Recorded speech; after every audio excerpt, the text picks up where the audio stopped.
कुमारण्णा खबरदार कुछ भी नहीं कर सकता है कुछ भी ಎಲ್ರಿಗೂ ನಮಸ್ಕಾರ. ನಮ್ಮ ನ್ಯೂಸ್ ಅಲರ್ಟ್ ಯೂಟ್ಯೂಬ್ ಚಾನಲ್ಗೆ ನಿಮಗೆ ಸ್ವಾಗತ. ನಾನು ಚಂದನ್. ನಿನ್ನೆ ಚಿಕ್ಕಬಳ್ಳಾಪುರ ನಗರದ ಕನ್ನಡ ಭವನದಲ್ಲಿ ಕೆಂಪೇಗೌಡ ಜಯಂತಿ ನಡೀತಾ ಇತ್ತು. ಆ ಒಂದು ಕಾರ್ಯಕ್ರಮಕ್ಕೆ ಪ್ರದೀಪ್ ಈಶ್ವರ್ ರವರು ಅತಿಥಿಯಾಗಿ ಭಾಗವಹಿಸಿರ್ತಾರೆ. ಆ ಒಂದು ಸಂದರ್ಭದಲ್ಲಿ ಒಂದಷ್ಟು ಗೊಂದಲ ಆ ಒಂದು ಕಾರ್ಯಕ್ರಮದಲ್ಲಿ ನಿರ್ಮಾಣ ಆಗುತ್ತೆ. ಅಲ್ಲಿಂದ ಪ್ರದೀಪ್ ಈಶ್ವರ್ ರವರು ಆ ಒಂದು ವೇದಿಕೆಯಿಂದ ಕೆಳಗಿಳಿದು ಹೊರಗಡೆ ಬಂದು ಒಂದಷ್ಟು ಎಚ್ಚರಿಕೆಯನ್ನು ಕೂಡ ಕೊಡ್ತಾರೆ. ತದನಂತರ ಅವರ ಕಾರ್ನ ಸನ್ರೂಫನ್ನು ಓಪನ್ ಮಾಡಿಕೊಂಡು ಅಲ್ಲೂ ಕೂಡ ತೋಳನ್ನು ತಟ್ಟುವುದರ ಮೂಲಕ ನಾನು ಯಾರಿಗೂ ಕೂಡ ಹೆದರುವುದಿಲ್ಲ ಎನ್ನುವ ಸವಾಲನ್ನು ಕೂಡ ಆಗ್ತಾ ಇರ್ತಾರೆ. ಆ ಸಂದರ್ಭದಲ್ಲಿ ಒಂದಷ್ಟು ಕಾರ್ಯಕರ್ತರು ಅವರ ಮೇಲೆ ಚಪ್ಪಲಿ ಎಸೆಯುವಂತಹ ಪ್ರಸಂಗವೂ ಕೂಡ ನಡೆಯುತ್ತೆ. ಏನಾಯಿತು ಹಾಗಾದ್ರೆ ನಿನ್ನೆ ಕೆಂಪೇಗೌಡ ಜಯಂತಿ ಆಚರಣೆ ಆದಂಥ ಸಂದರ್ಭದಲ್ಲಿ ಯಾಕೆ ಈ ಒಂದು ಪರಿಸ್ಥಿತಿ ನಿರ್ಮಾಣ ಆಯಿತು ಎಲ್ಲವನ್ನು ಕೂಡ ಡೀಟೇಲ್ ಆಗಿ ನಾವು ನೋಡೋದಾದ್ರೆ ಅದಕ್ಕೂ ಮೊದಲು ಯಾರಾದರೂ ಹೊಸಬರು ನಮ್ಮ ಚಾನಲ್ಗೆ ಮೊದಲ ಬಾರಿಗೆ ಭೇಟಿ ಕೊಟ್ಟು ಈ ಒಂದು ವಿಡಿಯೋವನ್ನು ನೋಡ್ತಾ ಇದ್ರೆ ಸಬ್ಸ್ಕ್ರೈಬ್ ಮಾಡ್ಕೊಳ್ಳಿ, ಪಕ್ಕದಲ್ಲಿರ್ತಕ್ಕಂಥ ಬೆಲ್ ಐಕಾನ್ ಅನ್ನು ಕ್ಲಿಕ್ ಮಾಡಿ. ಈ ಒಂದು ವಿಚಾರ ಚಪ್ಪಲಿ ಎಸೆದಂಥ ವಿಡಿಯೋ ಆಗಿರ್ಬೋದು ಅಥವಾ ಪ್ರದೀಪ್ ಈಶ್ವರ್ ಅವರನ್ನ ತರಾಟೆಗೆ ತೆಗೆದುಕೊಂಡು ಇಲ್ಲಿಂದ ಹೊರಡಬೇಕು ಇಲ್ಲ ಅಂತಂದ್ರೆ ಬಹಿರಂಗವಾಗಿ ಕ್ಷಮೆ ಕೇಳಬೇಕು ಎನ್ನುವಂತಹ ಒಂದಷ್ಟು ವಿಡಿಯೋಗಳು ಆಲ್ರೆಡಿ ಸಾಮಾಜಿಕ ಜಾಲತಾಣಗಳಲ್ಲಿ ವೈರಲ್ ಆಗಿದೆ. ಕೆಲವರು ಅದನ್ನ ಖುಷಿ ಪಡ್ತಾ ಇದ್ದಾರೆ, ಇನ್ನು ಕೆಲವರು ಅದನ್ನ ಇವನಿಗೆ ಆಗ್ಬೇಕಾಗಿದ್ದೆ ಸರಿ ಅನ್ನೋ ರೀತಿನೂ ಕೂಡ ವಿಶ್ಲೇಷಣೆ ಮಾಡ್ತಾ ಇದ್ದಾರೆ. ಇನ್ನು ಕೆಲವರು ಇದೆಂಗೆ ಒಬ್ಬ MLA ಈ ರೀತಿಯವರೆಲ್ಲ ಮಾಡ್ತಾರೆ, ಇದು ಸರಿಯಲ್ಲ ಅನ್ನೋ ರೀತಿ ತರಾಟೆಯೂ ಕೂಡ ತಗೊಂಡಿದ್ದಾರೆ ಸಾಮಾಜಿಕ ಜಾಲತಾಣಗಳಲ್ಲಿ. ಆಕ್ಚುಲಿ ಹಾಗಾದ್ರೆ ನಿನ್ನೆ ಏನಾಯ್ತು ಅದನ್ನ ನಾವು ವಿವರವಾಗಿ ನೋಡೋಣ. ನಗರದ ಕನ್ನಡ ಭವನದಲ್ಲಿ ಒಂದು ಕಾರ್ಯಕ್ರಮ ಆಯೋಜನೆ ಆಗಿರುತ್ತೆ. ಮಾನ್ಯ ಜಿಲ್ಲಾಧಿಕಾರಿಗಳು ಕೂಡ ಭಾಗವಹಿಸಿರ್ತಾರೆ. ಹಾಗೇನೆ ಆದಿಚುಂಚನಗಿರಿಯ ಶಾಖಾ ಮಠದ ಓರ್ವ ಸ್ವಾಮೀಜಿಯೂ ಕೂಡ ಈ ಒಂದು ಕಾರ್ಯಕ್ರಮದಲ್ಲಿ ಉಪಸ್ಥಿತಿ ಇರ್ತಾರೆ. ಹಾಗೇನೆ ಶಾಸಕರಾಗಿದ್ದಂಥ ಪ್ರದೀಪ್ ಈಶ್ವರ್ ಅವರು ಕೂಡ ಪ್ರೋಟೋಕಾಲ್ ಪ್ರಕಾರ ಅವರು ಕೂಡ ಅಲ್ಲಿ ಆಸೀನರಾಗಿರ್ಬೇಕು. ಅದೇ ರೀತಿ ಪ್ರದೀಪ್ ಈಶ್ವರ್ ಅವರು ಈ ಒಂದು ಕಾರ್ಯಕ್ರಮದಲ್ಲಿ ಭಾಗವಹಿಸಿರ್ತಾರೆ. ನೂರಾರು ಸಂಖ್ಯೆಯಲ್ಲಿ ಆ ಒಂದು ಕನ್ನಡ ಭವನದಲ್ಲಿ ಜನ ನೆರೆದಿರ್ತಾರೆ. ಆ ಒಂದು ಸಂದರ್ಭದಲ್ಲಿ ಒಂದು ವಿಡಿಯೋನ ನೀವು ಗಮನಿಸಬಹುದು. ಆ ಕನ್ನಡ ಭವನದ ಹೊರಗಡೆಯ ಗೇಟ್ ಏನಿದೆ ಅದನ್ನ ತೆಗೆದುಕೊಂಡು ನೂರಾರು ಸಂಖ್ಯೆಯಲ್ಲಿ ಒಂದಷ್ಟು ಕಾರ್ಯಕರ್ತರು ಆ ಒಂದು ಕನ್ನಡ ಭವನದಲ್ಲಿ ನಡೀತಿದ್ದಂಥ ಕಾರ್ಯಕ್ರಮದ ಒಳಗಡೆ ನುಗ್ಗುತ್ತಾರೆ. ಅವ್ರು ಯಾರು ಅನ್ನೋದನ್ನ ನೋಡೋದಾದ್ರೆ ನಾವು ಒಂದು ಕುಮಾರಸ್ವಾಮಿ ಅವರ ಬೆಂಬಲಿಗರಾಗಿರ್ಬೋದು ಅಥವಾ ಅಲ್ಲಿನ ಸುಧಾಕರ್ ರವರ ಬೆಂಬಲಿಗರಾಗಿರ್ಬೋದು, ಮಾಜಿ ಶಾಸಕ ಹಾಗೇನೆ ಸಂಸದ ಸುಧಾಕರ್ ರವರ ಬೆಂಬಲಿಗರಾಗಿರ್ಬೋದು ಅಥವಾ ಎಲ್ಲ ಮರ್ಜಾಗಿ NDA ಕಾರ್ಯಕರ್ತರು ಇರಬಹುದು ಅನ್ನೋ ರೀತಿ ನಾವು ಅದನ್ನ ಗಮನಿಸಬಹುದು. ಅವರೆಲ್ಲರೂ ಕೂಡ ಒಳಗಡೆ ಏಕಾಏಕಿ ನುಗ್ತಾರೆ. ನುಗ್ದಂಥವ್ರು ವೇದಿಕೆ ಮುಂಭಾಗದಲ್ಲಿ ಕೂತಿದ್ದಂಥ ಪ್ರದೀಪ್ ಈಶ್ವರ್ ಅವರು ಇರ್ತಾರಲ್ಲ ಆ ಜಾಗಕ್ಕೆ ಬರ್ತಾರೆ. ಬಂದವರು ನೀನು ಕುಮಾರಣ್ಣನ ಬಗ್ಗೆ ಈ ರೀತಿ ಮಾತಾಡಿದ್ಯಾ, ನೀನು ಕ್ಷಮೆ ಕೇಳಬೇಕು, ನೀನು ಬಹಿರಂಗವಾಗಿ ಇಲ್ಲೇ ನಿನ್ಕಂಗೆ ಕ್ಷಮೆ ಕೇಳಬೇಕು ಅನ್ನೋ ರೀತಿ ಆಕ್ರೋಶವನ್ನು ವ್ಯಕ್ತಪಡಿಸ್ತಾ ಇರ್ತಾರೆ. ಕೆಲವರು ಹುಚ್ಚ ಅಂತ ಕೂಗ್ತಿರ್ತಾರೆ, ಕೆಲವರು ಧಿಕ್ಕಾರ ಕೂಗ್ತಿರ್ತಾರೆ. ಈ ಒಂದು ಪ್ರಸಂಗ ನಡೆಯುವಂಥ ಸಂದರ್ಭದಲ್ಲಿ ಪ್ರದೀಪ್ ಈಶ್ವರ್ ಅವರು ಆರಾಮಾಗಿ ಕಾಫಿಯನ್ನ ಈರ್ತಾ ಇರ್ತಾರೆ. ಅವ್ರು ನೋಡ್ತಾ ಇರ್ತಾರೆ ಏನಾಗುತ್ತೆ ನೋಡೋಣ, ಅಂದ್ರೆ ಪೊಲೀಸರು ಇರ್ತಾರೆ, ಜಿಲ್ಲಾಧಿಕಾರಿ ಇರ್ತಾರೆ. ಇಂಥ ಟೈಮ್ನಲ್ಲಿ ನನ್ನ ಮೇಲೆ ಬಂದು ಯಾವನು ಕೈ ಮಾಡೋಕ್ಕಾಗಲ್ಲ ಅನ್ನೋ ನಂಬಿಕೆ ಅವ್ರಿಗೂ ಕೂಡ. ಸೊ ಹಾಗಾಗಿ ಆರಾಮಾಗಿ ಕಾಫಿಯನ್ನ ಕುಡಿತಾ ಇರ್ತಾರೆ. ಆ ಸಂದರ್ಭದಲ್ಲಿ ಕಾರ್ಯಕರ್ತರು DC ಅವರು ಮನವೊಲಿಸೋದಕ್ಕೆ ಟ್ರೈ ಮಾಡ್ತಾರೆ. ನೋಡ್ರಪ್ಪ ಇದೊಂದು ಪ್ರೋಗ್ರಾಮ್ ನಡೀತಾ ಇದೆ, ದಯವಿಟ್ಟು ಹಾಳು ಮಾಡಬೇಡಿ, ಹೊರಡಿ, ನಿಮ್ದೇನಿದ್ರು ಹೊರಗಡೆ ನೋಡ್ಕೊಳ್ಳಿರಿ, ನಡ್ರಿ ಅಂತ ಅವ್ರು DC ಅವರು ಕೂಡ ಮನವಿ ಮಾಡ್ಕೊಳ್ತಾರೆ. ಬಗ್ಗಲ್ಲ ಕಾರ್ಯಕರ್ತರು. ಈ ಕಡೆ ಆದಿಚುಂಚನಗಿರಿ ಶಾಖಾ ಮಠದ ಸ್ವಾಮೀಜಿ ಕೂಡ ಮಧ್ಯಕ್ಕೆ ಎಂಟ್ರಿ ಆಗಿ ಹೋಗ್ರಪ್ಪ ಒಂದು ಕಾರ್ಯಕ್ರಮ ಚೆನ್ನಾಗಿ ನಡಿಬೇಕು, ದಯವಿಟ್ಟು ಅರ್ಥ ಮಾಡ್ಕೊಳ್ಳಿ, ಅನುವು ಮಾಡ್ಕೊಳ್ಳಿ, ಈ ರೀತಿ ಎಲ್ಲ ಮಾಡಬಾರ್ದು ಹೋಗಿ ಅಂತ ಅವರು ಕೂಡ ಕೇಳ್ಕೊಳ್ತಾರೆ. ಬಗ್ಗಲ್ಲ.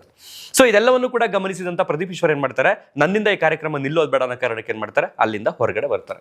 ಕಾರ್ಯಕರ್ತರ ಬೇಡಿಕೆ ಏನಿತ್ತು, ಒಂದು ಕ್ಷಮೆ ಕೇಳಬೇಕು, ಇಲ್ಲ ಅಂತಂದ್ರೆ ಈ ಕಾರ್ಯಕ್ರಮದಿಂದ ಹೊರಗಡೆ ಹೋಗಬೇಕು.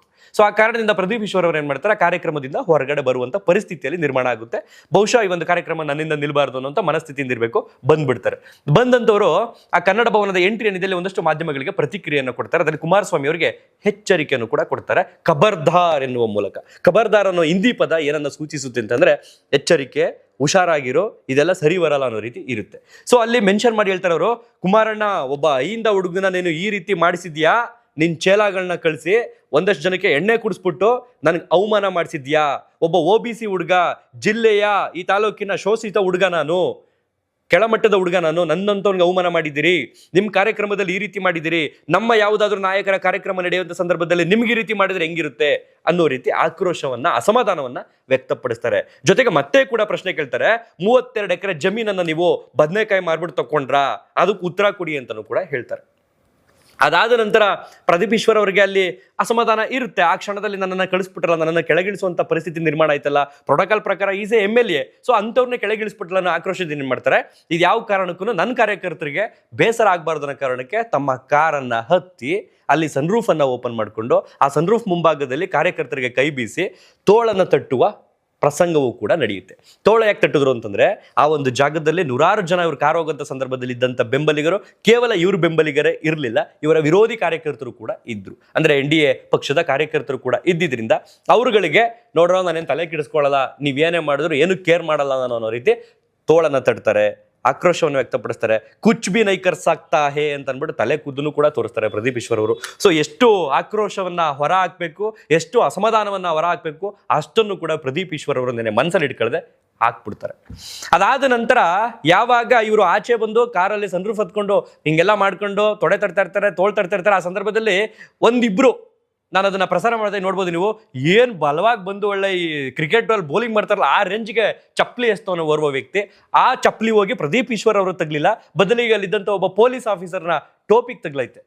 ಸೊ ತಕ್ಷಣ ಅವರಿಬ್ಬರನ್ನು ಕೂಡ ಬಂಧಿಸ್ತಾರೆ. ಒಂದಷ್ಟು ಜನರನ್ನ ಪೊಲೀಸರು ಕಂಟ್ರೋಲ್ ಮಾಡುವಲ್ಲಿ ಹರಸಾಹಸವೂ ಕೂಡ ನಡೆಯುತ್ತೆ. ಲಘು ಲಾಠಿ ಪ್ರಭಾವವೂ ಕೂಡ ನಿನ್ನೆ ಆ ಒಂದು ಜಾಗದಲ್ಲಿ ನಡೆಯುತ್ತೆ. ಕೆಲವರನ್ನ ಬಂಧಿಸ್ತಾರೆ, ಸಂಜೆ ಒಳಗಡೆ ಕೆಲವರನ್ನ ಬಿಡುಗಡೆ ಮಾಡ್ತಾರೆ. ಇನ್ನು ಚಪ್ಪಲಿ ಎಸೆದಂತ ಒಂದಷ್ಟು ಜನರನ್ನ ಪೊಲೀಸರು ಈಗ ಬಂಧನದಲ್ಲಿ ಇಟ್ಕೊಂಡಿದ್ದಾರೆ. ತದನಂತರ ಪ್ರದೀಪ್ ಈಶ್ವರ್ ಅವರು ಅಲ್ಲಿಂದ ನಿರ್ಗಮಿಸ್ತಾರೆ. ಪರಿಸ್ಥಿತಿ ಸ್ವಲ್ಪ ನಿಯಂತ್ರಣಕ್ಕೆ ಬಂದಿದೆ. ಆದರೆ ಒಳಗಡೆ ಇದೆಯಲ್ಲ ಅದಿನ್ನೂ ಕಂಟ್ರೋಲ್ಗೆ ಬಂದಿಲ್ಲ ಕಾರ್ಯಕರ್ತರಲ್ಲಿ. ಸೊ ಏನಾಯ್ತು ಹಾಗಾದ್ರೆ, ಯಾವ ಕಾರಣಕ್ಕೆ ಈ ಒಂದು ಕಾರ್ಯಕ್ರಮದಲ್ಲಿ ಈ ರೀತಿ ಆಯಿತು ಅನ್ನುವಂಥದ್ದು ನಿಮಗೊಂದು ಸಹಜವಾದಂಥ ಪ್ರಶ್ನೆ ಹುಡ್ಕೊಂಡಿರುತ್ತೆ. ಅಂಥದ್ದು ಏನು ಹೇಳಿದ್ರು ಪ್ರದೀಪ್ ಈಶ್ವರ್ ಅವರು, ಕುಮಾರಣ್ಣ ಯಾಕಂಗೆ ಕಳಿಸಿದ್ರು, ಅವ್ರ ಬಾಯಲ್ಲಿ ಹೇಳ್ತಿದಾರಲ್ಲ ಅನ್ನೋಂಥದ್ದು. ಇತ್ತೀಚೆಗೆ ಏನಾಯಿತು, ಈ ಬಿಡದಿ ವಿಚಾರ, ಟೌನ್ಶಿಪ್ ವಿಚಾರ ನಿಮಗೆ ಗೊತ್ತಿರುತ್ತೆ. ಈ ಬಿಡದಿ ಟೌನ್ಶಿಪ್ ವಿಚಾರದಲ್ಲಿ ಏನಾಗಿದೆ, ಒಂದು DK ವರ್ಸಸ್ HDK ಅನ್ನೋ ಥರ ಆಗಿದೆ. ಇಲ್ಲಿ DK ಪರವಾದಂಥ ರೈತರು, HDK ಪರವಾದಂಥ ರೈತರು ಅನ್ನೋ ಥರ ಆಗ್ಬಿಟ್ಟಿದೆ. ಸೊ ಈ ಸಂದರ್ಭದಲ್ಲಿ ಏನಾಗಿದೆ, ಪ್ರದೀಪ್ ಈಶ್ವರ್ ಅವರು ಓರ್ವ ಕಾಂಗ್ರೆಸ್ನ ಶಾಸಕ ಆಗಿರೋದ್ರಿಂದ, MLA ಆಗಿರೋದ್ರಿಂದ ಅಫ್ಕೋರ್ಸ್ ಅವರು DK ಪರವಾಗಿ ನಿಲ್ಲಲೇಬೇಕಾಗುತ್ತೆ. ಸೊ ಹಾಗಾಗಿ ಇವ್ರೇನ್ ಮಾಡ್ತಿರ್ತಾರೆ, DK ಪರವಾಗಿ ಅವಾಗ ಬ್ಯಾಟಿಂಗ್ ಬೀಸ್ತಾ ಇರ್ತಾರೆ. ಕುಮಾರಸ್ವಾಮಿ ಅವರು ಯಾವಾಗ ಇಲ್ಲಿ DK ಮಾಡ್ತಿರ್ತಕ್ಕಂಥ ಯೋಜನೆ ಬೇಡ, ರೈತರಿಗೆ ವಿರುದ್ಧವಾಗಿದೆ ಅನ್ನೋ ರೀತಿ ಇವ್ರು ಕೂತ್ಕೊಂಡಾಗ, ಧರಣಿ ಮಾಡ್ತೀವಿ, ಸತ್ಯಾಗ್ರಹ ಮಾಡ್ತೀವಿ ನಾವು, ಅಥವಾ ರೈತರ ಪರವಾಗಿ ನಿಲ್ತೀವಿ ಅಂತಂದಾಗ, ಇದೇ ಪ್ರದೀಪ್ ಈಶ್ವರ್ ಅವ್ರು ಏನ್ ಮಾಡ್ತಾರೆ, ಅದೇ ಭಾಗದಲ್ಲಿ 32 ಎಕರೆ ಜಮೀನು ಇದೆಯಲ್ಲ ಅದನ್ನ ನೀವು ಬದನೆಕಾಯಿ ಮಾರ್ಬಿಟ್ಟು ತಗೊಂಡ್ರ ಕುಮಾರಣ್ಣ, ಅದಕ್ಕೆ ಉತ್ತರ ಕೊಡಿ ಅಂತ ಕೇಳ್ತಾರೆ. ಅಥವಾ ನೀವೇನಾದ್ರು ಬದನೆಕಾಯಿನೇ ಮಾರ್ಬಿಟ್ಟು ತಗೊಂಡಿದ್ರೆ ಅದು ಯಾವ ಬೀಜ ಅಂತೇಳಿ ನಮ್ಮ ರೈತರಿಗೂ ಕೂಡ ಅನುಕೂಲ ಆಗುತ್ತೆ, ಅದನ್ನ ನಾವು ಕೂಡ ಸೀಡ್ಸ್ನ ಪರ್ಚೇಸ್ ಮಾಡಿ ರೈತರಿಗೂ ಕೂಡ ಹಂಚ್ತೀವಿ, ಅವರು ಕೂಡ ಆ ರೀತಿ ಬೆಳಿಲಿ ಅನ್ನೋ ರೀತಿ ಒಂದು ಟೀಕೆಯನ್ನ, ಒಂದು ವ್ಯಂಗ್ಯವಾಗಿ ಅದನ್ನ ಸರ್ಕಾಸ್ಟಿಕ್ ಆಗಿ ಕುಮಾರಸ್ವಾಮಿ ಅವ್ರ ಮೇಲೆ ಒಂದು ಬಾಣವನ್ನ ಬಿಡ್ತಾರೆ. ಅದೇ ಇನ್ನೊಂದ್ಸಲ ಏನ್ ಮಾಡ್ತಾರೆ ಅಂತಂದ್ರೆ, ನಿಮ್ಮ ಕೈಯಲ್ಲಿ ಹೆಚ್ಚು ಕಡಿಮೆ 68 ವಾಚ್ ಏನೋ ಇದೆ, ನೀವು ಮುಖ್ಯಮಂತ್ರಿ ಆಗಿದ್ದಾಗ ನಾನು ಪ್ರತಿಯೊಂದನ್ನು ಕೂಡ ಗಮನಿಸಿದ್ದೀನಿ, 10 ಲಕ್ಷ ಮಿನಿಮಮ್ ನಿಮ್ಮ ಹತ್ರ ಇರ್ತಕ್ಕಂಥ ವಾಚ್ನ ಬೆಲೆ, ಆರಂಭದ ಬೆಲೆನೇ 10 ಲಕ್ಷದಿಂದ 60 ಲಕ್ಷ ತನಕ ಇದೆ, ಅದೆಲ್ಲ ಲೆಕ್ಕ ಹಾಕೊಂಡ್ರೆ ಮೋರ್ ದೆನ್ ಒಂದು 7 ಕೋಟಿ ಆಗುತ್ತೆ ಕುಮಾರಣ್ಣ ರೀತಿ ವ್ಯಂಗ್ಯವಾರ್ತಾರೆ. ಅದಾದ ನಂತರ ಕುಮಾರಸ್ವಾಮಿ ಅವ್ರು ಏನ್ ಮಾಡ್ತಾರೆ, ಅದ್ಯಾರೋ ಹೇಳಿದ್ರು 60 ಲಕ್ಷದ 70 ಲಕ್ಷದ ವಾಚ್ ಕಟ್ಟಿದ್ದೀನಿ, ಅದೆಷ್ಟೋ ವಾಚವೇ ಅಂತ, ನಿಮ್ದೇ SIT ಯಾವ ಇದೇವಲ್ಲ ಮನೆ ಕಳಿಸಿ ಹುಡುಕ್ಲಿ, ನಾನು ಕಟ್ಟಿರೋದು ನೋಡಿ ವಾಚ್ ಯಾವುದು ಅಂತ, ಅಂಬೇಡ್ಕರ್ ಅವ್ರು ಇರ್ತಕ್ಕಂಥ HMT ವಾಚ್ ನಾನು ಕಟ್ಟಿರ್ತಕ್ಕಂಥದ್ದು ಅಂತ ಕುಮಾರಸ್ವಾಮಿ ಅವರು ವಾಪಸ್ ಅದಕ್ಕೆ ಕೌಂಟರ್ನ ಕೊಡ್ತಾರೆ. ಸೊ ಯಾವಾಗ ಇವರಿಬ್ಬರ ನಡುವಿನ ಹೇಳಿಕೆಗಳು ಕಾರ್ಯಕರ್ತರನ್ನ ತಲುಪ್ತು, ಕಾರ್ಯಕರ್ತರಿಗೆ ಸಣ್ಣದಾದಂಥ ಅಸಮಾಧಾನ ಪ್ರದೀಪ್ ಈಶ್ವರ್ ಅವ್ರ ಮೇಲೆ ಉಟ್ಕೊಳ್ತು. ಕುಮಾರಸ್ವಾಮಿ ಅವರು ಕಳಿಸಿದ್ರ, ಅಥವಾ ಕುಮಾರಸ್ವಾಮಿ ಅವರ ಬೆಂಬಲಿಗರು ಅಲ್ಲಿ ರೆಡಿ ಮಾಡಿದ್ರ, ಅಥವಾ ಕಾರ್ಯಕರ್ತರು ಸ್ವಯಂ ಪ್ರೇರಿತರಾಗಿ ಬಂದ್ರ ಗೊತ್ತಿಲ್ಲ. ಕಾರ್ಯಕರ್ತರು ಏಕಾಏಕಿ ಜಮಾಯಿಸಿದ್ರು. ಆ ಒಂದು ಕಾರ್ಯಕ್ರಮದಲ್ಲಿ ಪ್ರದೀಪ್ ಈಶ್ವರ್ ಅವರನ್ನ ಕೆಳಗಿಳಿಸಿದ್ರು. ಪ್ರದೀಪ್ ಈಶ್ವರ್ ಅವರನ್ನ ಅಸಮಾಧಾನ ಹೊರ ಹಾಕುವಂತೆ ಕಾರ್ಯಕರ್ತರು ಆ ಕಾರ್ಯಕ್ರಮದಲ್ಲಿ ಮಾಡಿದ್ರು. ಅದಾದ ನಂತರ ಇದಿಷ್ಟು ಬೆಳವಣಿಗೆಗಳು ನಡೀತು.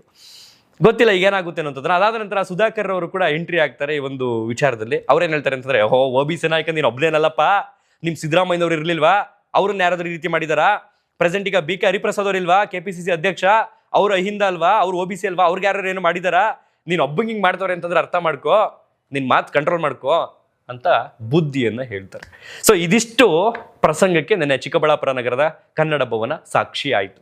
ಒಟ್ಟಾರೆಯಾಗಿ ಇಲ್ಲಿ ನನ್ನ ಅನಿಸಿಕೆ ಏನು ಅಂತಂದ್ರೆ, ಪ್ರದೀಪ್ ಈಶ್ವರ್ ಅವರು ಓರ್ವ ವಿದ್ಯಾವಂತ MLA, ಬಹುಶಃ ಒಂದಷ್ಟು ವಿದ್ಯಾರ್ಥಿಗಳನ್ನ ಡೆವಲಪ್ ಮಾಡ್ತಿರ್ತಕ್ಕಂಥ ಒಬ್ಬ MLA. ಯಾವ ವಿದ್ಯಾರ್ಥಿಗಳನ್ನ, ಮೆಡಿಕಲ್ಗೆ ಸಂಬಂಧಪಟ್ಟ, ಮುಂದೆ ಡಾಕ್ಟರ್ ಕನಸುಗಳನ್ನ ಕಟ್ಕೊಂಡಿರ್ತಕ್ಕಂಥ, ತಯಾರು ಮಾಡ್ತಿರ್ತಕ್ಕಂಥ ಓರ್ವ ಕಾರ್ಖಾನೆ ಅಂತ ಹೇಳ್ಬೋದು ನಾವು ಅದನ್ನ, ಒಂದು ಒಳ್ಳೆ ಉದ್ದೇಶದಿಂದ ಹೇಳೋದಾದ್ರೆ. ಅಂತ ಪ್ರದೀಪ್ ಈಶ್ವರ್ ಅವರು ಆಗಾಗ ಎಂಟ್ರಿ ಆಗ್ತಾರೆ. ಕೆಲವೊಂದು ಬೇಡದ ವಿಚಾರಗಳಿಗೂ ಕೂಡ ಪ್ರದೀಪ್ ಈಶ್ವರ್ ಅವರು ಧ್ವನಿಯನ್ನು ಎತ್ತುತ್ತಾರೆ. ಬಹುಶಃ ಆ ರೀತಿಯ ಧ್ವನಿಯನ್ನು ಎತ್ತುವುದಕ್ಕೆ ಈ ರೀತಿಯ ಪರಿಸ್ಥಿತಿಗಳನ್ನ ಫೇಸ್ ಮಾಡಬೇಕಾಗ್ತೈತೆ ಅಂತ ನನಗೆ ಅನಿಸ್ತಾ ಇದೆ. ಮನುಷ್ಯ ಮಾತಾಡಬೇಕು, ಯಾವಾಗ ಆ ಮಾತನಾಡಿದ್ರೆ ಆ ಮಾತಿಗೆ ಒಂದು ಬೆಲೆ ಇರುತ್ತೆ, ಆ ಮಾತಿಗೆ ಒಂದು ತೂಕ ಇರುತ್ತೆ ಅನ್ನೋಂಥ ಸಂದರ್ಭದಲ್ಲಿ ಮಾತನಾಡಲೇಬೇಕಾಗುತ್ತೆ. ಕೆಲವೊಂದು ಸಂದರ್ಭಗಳಲ್ಲಿ ನಾವು ಮಾತನಾಡದೆ ಕೂತಾಗ್ಲೂ ಕೂಡ ತಪ್ಪಾಗ್ಬಿಡುತ್ತೆ. ಬಟ್ ಪ್ರದೀಪ್ ಈಶ್ವರ್ ಅವರು ಇಲ್ಲಿ ಎಲ್ಲಿ ಮಾತನಾಡಬೇಕು ಅಂತ ಜಾಗದಲ್ಲಿ ಮಾತನಾಡಿದ್ರೆ ಆ ಮಾತಿಗೊಂದು ತೂಕ ಇರುತ್ತೆ, ಆ ಮಾತಿಗೊಂದು ಬೆಲೆ ಇರುತ್ತೆ, ಆ ಮಾತಿಗೊಂದು ಮೌಲ್ಯ ಇರುತ್ತೆ. ಬಟ್ ಪ್ರದೀಪ್ ಈಶ್ವರ್ ಅವರು ಎಲ್ಲಾ ಕಡೆಯೂ ಕೂಡ ನಾನು ಮಾತನಾಡಿದ್ರೆ ಜನ ನನ್ನನ್ನು ನೋಡ್ತಾರೆ, ಜನ ನನ್ನನ್ನು ಹೊಗಳುತ್ತಾರೆ ಅಂತ ಅನ್ಕೊಳ್ಳೋದು ತಪ್ಪಾಗುತ್ತೆ. ಕೆಲವೊಂದು ಕಡೆ ಜನ ನಿಮ್ಮನ್ನ ಹೊಗಳಿದ್ದಾರೆ, ಅದನ್ನು ನಾನು ಕೂಡ ಗಮನಿಸಿದ್ದೀನಿ, ನಾನು ಕೂಡ ಅಪ್ರಿಷಿಯೇಟ್ ಮಾಡಿದ್ದೀನಿ. ಬಟ್ ಕೆಲವೊಂದು ಕಡೆ ನಿಮ್ಮ ಮಾತು ನಿಮಗೆ ಮುಳುವಾಗ್ತಾ ಇದೆ. ಬಹುಶಃ ಇನ್ನು 2 ವರ್ಷ ಚುನಾವಣೆ ಸಂದರ್ಭ ಇರತಕ್ಕಂಥದ್ದು. ನಿಮ್ಮ ವಿರೋಧಿಗಳ ಸಂಖ್ಯೆಯನ್ನ ನೀವೇ ಹೆಚ್ಚು ಮಾಡ್ಕೊಂಡಿದ್ದೀರಿ ಆ ಒಂದು ಜಾಗದಲ್ಲಿ. ಇವಾಗ ಏನಾಗುತ್ತೆ ಅಂತಂದ್ರೆ ಅಲ್ಲಿ ಸುಧಾಕರ್ ವರ್ಸಸ್ ಪ್ರದೀಪ್ ಈಶ್ವರ್ ಅಂತಿತ್ತು ಮುಂಚೆ. ಬಟ್ ಆ ಕ್ಷಣದಲ್ಲಿ ಗೊತ್ತಿರಲಿಲ್ಲ. ಪ್ರೆಸೆಂಟ್ ಏನಾಗಿದೆ ಗೊತ್ತಾ? Pradeep Eshwar versus complete BJP ಆಗ್ಬೋದು, JDS ಆಗ್ಬೋದು, ಉಳಿದ ಇತರೆ ಪಕ್ಷಗಳಾಗ್ಬೋದು, ಎಲ್ಲವೂ ಕೂಡ ಇದೆ. ಸೊ ಹಾಗಾಗಿ ಜನ ಏನನ್ನ ನೋಡ್ತಿರ್ತಾರೆ ಅಂತಂದ್ರೆ ಓರ್ವ MLA ನಾವು ಆರಿಸಿರ್ತಕ್ಕಂಥ, ನಾವು ಆಯ್ಕೆ ಮಾಡಿರ್ತಕ್ಕಂಥ ಶಾಸಕ ಏನ್ ಮಾಡ್ತಿದ್ದಾನಪ್ಪ ಅನ್ನೋದನ್ನ ಗಮನಿಸ್ತಾ ಇರ್ತಾರೆ. ಅತಿಯಾಗಿ ಮಾತನಾಡ್ತಾ ಹೋದಂಥ ಸಂದರ್ಭದಲ್ಲಿ ಜನಗಳಿಗೆ ಏನಾದ್ರೂ ಏನಪ್ಪ ಈ ವ್ಯಕ್ತಿ ಅನ್ನೋ ರೀತಿ ಬಂದ್ಬಿಡ್ತು ಅಂತಂದ್ರೆ ಅದನ್ನ ಅವ್ರ ಮನಸ್ಸಿಂದ ತೆಗ್ದಾಕುವಂಥದ್ದು ತುಂಬಾ ಕಷ್ಟ ಆಗುತ್ತೆ. ಕೆಲವರ ಅಭಿಪ್ರಾಯ ಏನು ಅಂತಂದ್ರೆ ಪ್ರದೀಪ್ ಈಶ್ವರ್ ಅವರು ಈ ರೀತಿ ಯಾಕೆ ಮಾಡ್ತಿದ್ದಾರೆ ಅಂತಂದ್ರೆ DK ಶಿವಕುಮಾರ್ ಅವರ ಮನವೊಲಿಸೋದಿಕ್ಕೆ. ಮುಂದಿನ ದಿನಗಳಲ್ಲಿ ಏನಾದರೂ MLA ಆಗಿ ಆಯ್ಕೆಯಾಗಿ ಕಾಂಗ್ರೆಸ್ ಪಕ್ಷ ಮತ್ತೆ ಅಧಿಕಾರಕ್ಕೆ ಏನಾರ ಬಂತು ಅಂತಂದ್ರೆ ಸಚಿವ ಸ್ಥಾನದ ಆಕಾಂಕ್ಷಿಯಾಗಿ ಬೈಕೆ ಇದೆ. ಹಾಗಾಗಿ ಇಷ್ಟು ದಿನಗಂಟ ಸಿದ್ದರಾಮಯ್ಯನವ್ರ ಪರವಾಗಿ ಬ್ಯಾಟಿಂಗ್ ಬೀಸ್ತಿದ್ರು, ಈಗ DK ಶಿವಕುಮಾರ್ ಅವ್ರ ಪರವಾಗಿ ಬ್ಯಾಟಿಂಗ್ ಬೀಸಿದ್ದಾರೆ. ಪ್ರದೀಪ್ ಈಶ್ವರ್ ಅವ್ರದ್ದೇನು ತಪ್ಪಿಲ್ಲ ಅಂತ ಕೆಲವರು ವ್ಯಂಗ್ಯವಾಗೂ ಕೂಡ ಹೇಳ್ತಾ ಇದ್ದಾರೆ. ನನ್ನ ಹಾಗೆ ಪ್ರದೀಪ್ ಈಶ್ವರ್ ಅವರು ಕೂಡ ಸಾಮಾಜಿಕ ಜಾಲತಾಣಗಳಲ್ಲಿ ನಡೆಯುವಂಥ ಒಂದಷ್ಟು ಚರ್ಚೆಗಳನ್ನು ಗಮನಿಸ್ತಿರ್ತಾರೆ ಅಂತ ನನಗೆ ಅನ್ಕೊಂಡಿದ್ದೀನಿ. ಇದಿಷ್ಟು ಹೇಳ್ತಾ ಈ ಒಂದು ವಿಡಿಯೋನಲ್ಲಿ ಮುಗಿಸ್ತಾ ಇದ್ದೀನಿ. ಗೊತ್ತಿಲ್ಲ ಅದು 60 ವಾಚ್ ಇದೆಯಾ ಅಥವಾ 38 ಎಕರೆ ಜಮೀನು ಇದೆಯಾ ಗೊತ್ತಿಲ್ಲ. ಅದಕ್ಕೆ ಸಂಬಂಧಪಟ್ಟಂಗೆ ತನಿಖೆ ನಡೆದ್ರೆ ಎಲ್ಲವೂ ಕೂಡ ಆಚೆಗೆ ಬರುತ್ತೆ. ಇದಿಷ್ಟು ಹೇಳ್ತಾ ಈ ಒಂದು ವಿಡಿಯೋನಲ್ಲಿ ಎಂಡ್ ಮಾಡ್ತಾ ಇದ್ದೀನಿ. ನಿಮ್ಮ ಅನಿಸಿಕೆ ಅಭಿಪ್ರಾಯಗಳನ್ನ ಕಾಮೆಂಟ್ ಬಾಕ್ಸ್ನಲ್ಲಿ ಬರೆದು ತಿಳಿಸಿ. ಕೆಲವರು ನನ್ನನ್ನು ಈಗ ಅನ್ಬೋದು, ಈಗ ನೀವು ಗೌಡ್ರಲ್ವಪ್ಪ ಅದಕ್ಕೆ ನೀವು ಕುಮಾರಸ್ವಾಮಿ ಪರವಾಗಿ ಮಾತಾಡ್ತಾ ಇದ್ದೀರಾ ಅಂತ. No, never. ಸತ್ಯ ಏನಿದೆ ಅದನ್ನಷ್ಟೇ ಮಾತಾಡ್ತಾ ಇದ್ದೀನಿ. ಬಟ್ ಅಲ್ಲಿ ಚಪ್ಪಲಿ ಎಸೆದ್ರಲ್ಲ ಅಂಥ ಕ್ರೂರಿಗಳಿಗೆ, ಅಂಥ ಕಿಡಿಗೇಡಿಗಳಿಗೆ ಪೊಲೀಸರು ಅರೆಸ್ಟ್ ಮಾಡಿಬಿಟ್ಟು ಚೆನ್ನಾಗಿ ಟ್ರೀಟ್ಮೆಂಟ್ ಕೊಡಬೇಕು ಅಂತ ಅನ್ಸುತ್ತೆ. ಅದು ಯಾವನೇ ಆಗಿರಲಿ, ಚಪ್ಪಲಿ ಎಸೆದೈತಲ್ಲ ಅದು ತೀರಾ ದೊಡ್ಡ ತಪ್ಪು. ಆದರೆ ನನ್ನ ಕಂಪ್ಲೀಟ್ ಅನಿಸಿಕೆಯಲ್ಲಿ ಪ್ರದೀಪ್ ಈಶ್ವರ್ ಅವರ ಪರವಾಗೇ ಇದೆ. ಕಾರಣ ಏನು ಅಂತಂದರೆ ಓರ್ವ ವ್ಯಕ್ತಿ ಯಾವುದೇ ರೀತಿಯ ಹಿನ್ನೆಲೆ ಇಲ್ಲದೆ, ಯಾವುದೇ ರೀತಿಯ ಬ್ಯಾಕ್ಗ್ರೌಂಡ್ ಇಲ್ಲದೆ, ಪೊಲಿಟಿಕಲ್ ಸಪೋರ್ಟ್ ಇಲ್ಲದೆ ಬಂದಲ್ಲಿ ತನಕ ನಿಂತ್ಕೊಂಡು ಗೆಲ್ಲೋದೈತಲ್ಲ, ಅದರಲ್ಲೂ ವೈದ್ಯಕೀಯ ಸಚಿವರಾಗಿದ್ದಂಥ ಸುಧಾಕರ್ ಅವರು ಅವ್ರ ಆಪೋಸಿಟಲ್ಲಿ ಗೆಲ್ಲೋದೈತಲ್ಲ, ಅದು ತುಂಬ ಈಸಿ ಏನಲ್ಲ. ಅದು ದೊಡ್ಡ ಟಾಸ್ಕು. ಅಂಥ ವ್ಯಕ್ತಿ ಮುಂದಿನ ದಿನಗಳಲ್ಲಿ ತಮ್ಮ ಕೈಯಾರೆ ತಾನೇ ಹಾಳು ಮಾಡ್ಕೊಬಿಡ್ತಾರಲ್ಲ ಅನ್ನೋಂಥ ಒಂದು ಬೇಸರ ನನಗಷ್ಟೇ. ಮುಂದಿನ ದಿನಗಳಲ್ಲೂ ಗೆಲ್ಲಿ, ಜನಗಳ ಜನಪ್ರತಿನಿಧಿಯಾಗಿ ಜನಪ್ರಿಯರಾಗಿರಲಿ ಅನ್ನೋದು ನನ್ನ ಆಸೆಯ. ಅದು ಬಿಟ್ಬಿಟ್ಟು ಇವರು ಈ ರೀತಿ ಹಾಳು ಮಾಡಿಕೊಂಡು ಮುಂದೊಂದು ದಿನ ನೆಕ್ಸ್ಟ್ ಟರ್ಮ್ ಬಂದಾಗ ಸೋಲೋದು, ಅದಾದ ನಂತರ ಮತ್ತೆ 5 ವರ್ಷ ನೆಕ್ಸ್ಟ್ ಬರೋದಕ್ಕೆ ಪ್ರಯತ್ನ ಪಡೋದು, ಅದು ಸರಿ ಬರಲ್ಲ ಅನ್ನೋದು ನನ್ನ ಅನಿಸಿಕೆ ಅಷ್ಟೇ. ಇದಿಷ್ಟು ಹೇಳ್ತಾ ಈ ಒಂದು ವಿಡಿಯೋನಲ್ಲಿ ಮುಗಿಸ್ತಾ ಇದ್ದೀನಿ. ವಾಸ್ತವ ಏನಿದೆ ಅದು ಮಾತ್ರ ಮುಖ್ಯ ಹೊರತು ಜನಾಂಗ, ಜಾತಿ, ಸಮುದಾಯ, ನಮ್ಮವರು ತಮ್ಮವರು, ನಮ್ಮವರನ್ನು ಮುಚ್ಚಿಡ್ಕೋಬೇಕು, ಬಚ್ಚಿಡ್ಕೋಬೇಕು, ಅದು ನನ್ನ ಮನಸ್ಸಲ್ಲಿ ಎಂದಿಗೂ ಬಂದಿಲ್ಲ, ಎಂದಿಗೂ ಬರುವುದಿಲ್ಲ. ಇದಿಷ್ಟು ಹೇಳ್ತಾ ಈ ಒಂದು ವಿಡಿಯೋನಲ್ಲಿ ಎಂಡ್ ಮಾಡ್ತಾ ಇದ್ದೀನಿ. ಧನ್ಯವಾದ. Thank you so much.